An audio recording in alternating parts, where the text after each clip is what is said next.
สาวคนงามโอ๊ยจังหวะกันต้มอะไรมากินแกงหน่อไม้นะคะวันนี้เนาะ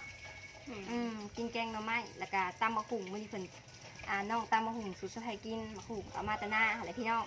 ต่อยเอามาตะนาเนาะบ่มีแนวซื้อจักอย่างพี่น้องมีแต่ของฟรีเบิดเอามากิน มื้อนี้ก็ได้เวลาโอกาสแล้วก็มานั่งดินนั่งหัวนำกันนั่นล่ะมื้อนี้สิมาถามน้องว่าน้อง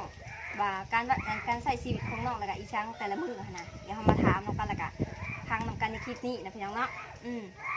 แล้วก็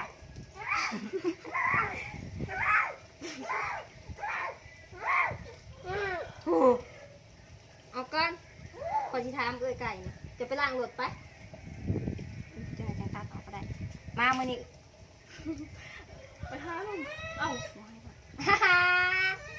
ลุกขึ้นลุกขึ้นลุกขึ้นลุกขึ้นลุกขึ้นลุกดูไปอุ้มมันลุกได้ค่ะมันโอเค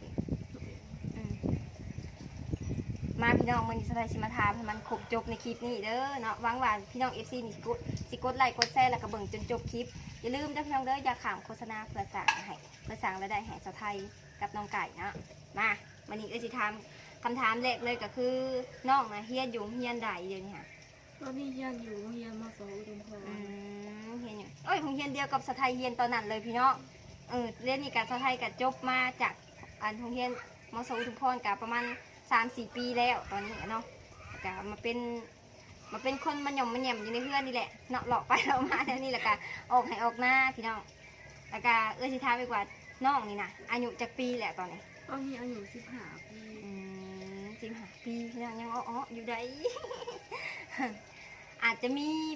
หนุ่มๆในทางฝั่งไทยนะเพิ่นอยากพูดอันเกี่ยวกับชีวิตน้องนะแล้วก็สมมุติว่าสมมุติเด้อสิสมมุติทุกครั้งสมมุติว่ามีคนหมักคนหักน้องเลยอยากเสร็จมาหาน้องนะน้องสิว่าจังใดนะ ก็ได้อยู่ ตอนนี้บ่มีคนดูแลหัวใจบอก มี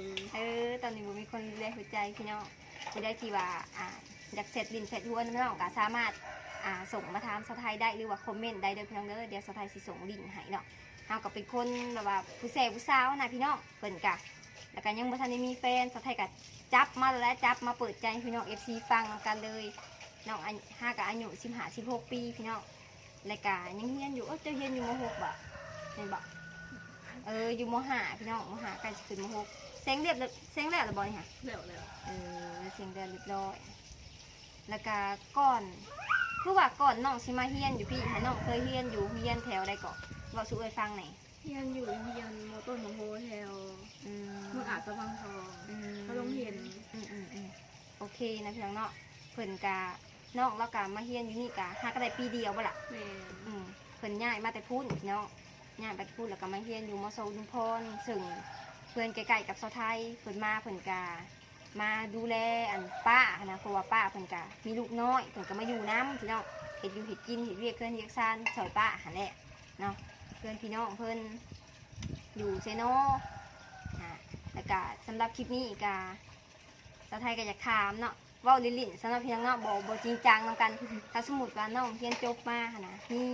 คนหมักคนหักละกายอยากมาสู่คอน้องนะน้องสิเอาขาดองประมาณเท่าใด ถามลิ้นๆก่อนพี่น้องคิดก่อนให้เวลาคิดก่อน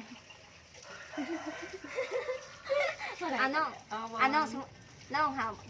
งหันคิดว่าตัวเองเหมาะสมสำหรับแบบสมมติว่ามีคนมาขอมาแต่งนะน้องสิคิดขาดองเท่าใดนะสำหรับคนที่น้องแบบหมักหักนะน้องสิอันเท่าใด ประมาณ50หรือ40ก็ได้ประมาณ40-50 ล้านเจ้าเกือบเซน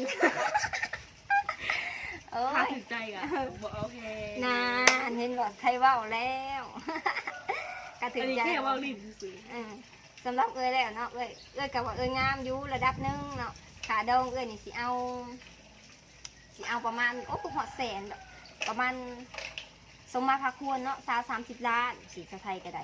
30 ล้านเพราะว่าอยู่ลาวนี่กะบ่เกินนี้พี่น้องประมาณ30-40 ล้านจนหอด50 ล้าน60 ล้านประมาณ100,000 บาทสิลงมาสำหรับขาดองผู้เสพผู้สาวอยู่ลาวหรือว่าอยู่แถวขอบเขตเซโนหรือว่านี่แหละอยู่แถวนี้เลยพี่น้องก็คือหา2 คนนี่แหละเนาะคันว่าถือใจกะต่อคือต่อลงทะเลพี่น้องคันว่าหมักหักกันอะไรเนาะแต่น้องกับเบิ่งน้องกับเวียกเครื่องเวียกซ่านก็ได้เลยพี่น้อง ไปเพื่อนเรียกสร้างแล้วก็คือว่าเห็นน้องลงตลาดตะลี่สิสุดท้ายก็ซ้อมเบิ่งแน่เบิ่งอยู่ว่ามือหนึ่งสิพาน้องมาเปิดใจสิพาน้องนี่มาเล่าชีวิตน้องสู่ฟังเนาะแล้วก็ประมาณนี้เด้อพี่น้องเด้อ